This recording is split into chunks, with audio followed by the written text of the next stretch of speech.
বাংলাদেশের জ্বালানি ও বিদ্যুৎ খাতে সর্বোচ্চ দুর্নীতি ও লুটপাট হয়েছে বলে মন্তব্য করেছেন consumer association of Bangladesh CAB সভাপতি AHM শফিকুজ্জামান। ঢাকা বিশ্ববিদ্যালয় youth parliament on just energy ট্রানজিশনের দুদিনব্যাপী সংসদীয় অধিবেশনে উদ্বোধনী দিনে একথা বলেন তিনি। এদিকে বক্তারা বলেন, প্রকল্প বাস্তবায়নে অনিয়ম, কমিশন, বাণিজ্য ও অপচয় নানা কারণে ক্ষতিগ্রস্ত হচ্ছে জাতীয় অর্থনীতি। জারিন নাজরিনের রিপোর্ট।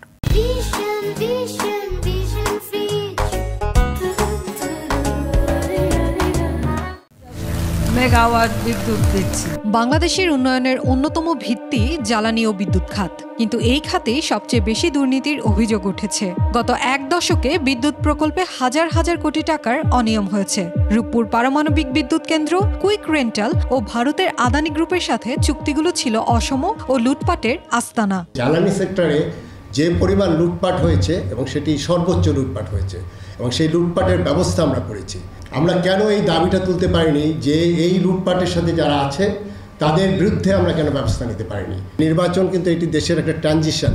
এই ট্রানজিশনে আমি চাই প্রতিটা রাজনৈতিক দল তাদের জ্বালানির পলিসি কী হবে সেটি স্পষ্ট করা দরকার। এ সময় বক্তারা বলেন, মানসম্পন্ন জ্বালানি ও বিদ্যুৎ পাওয়া ভোক্তার মৌলিক অধিকার, যা বাস্তবায়নে সচেষ্ট হতে হবে সবাইকে।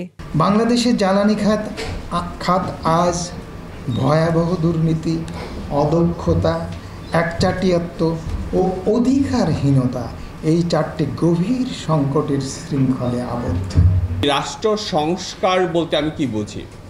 দুর্নীতি কমিয়ে আনা, প্রতিনিধিত্ব বাড়ানো, অথবা দেখা গেছে যে আয়ের সাথে ব্যয়ের সংযোগ, এই জায়গাগুলোকে আসলে আমরা আমলে নিচ্ছি কিনা। দুর্নীতি রোধ না হলে জ্বালানি খাতের উন্নয়ন শুধু কাগজে কলমেই সীমাবদ্ধ থাকবে, এমনই আশঙ্কা সংশ্লিষ্টদের। এই বিদ্যুতের বাড়া কি?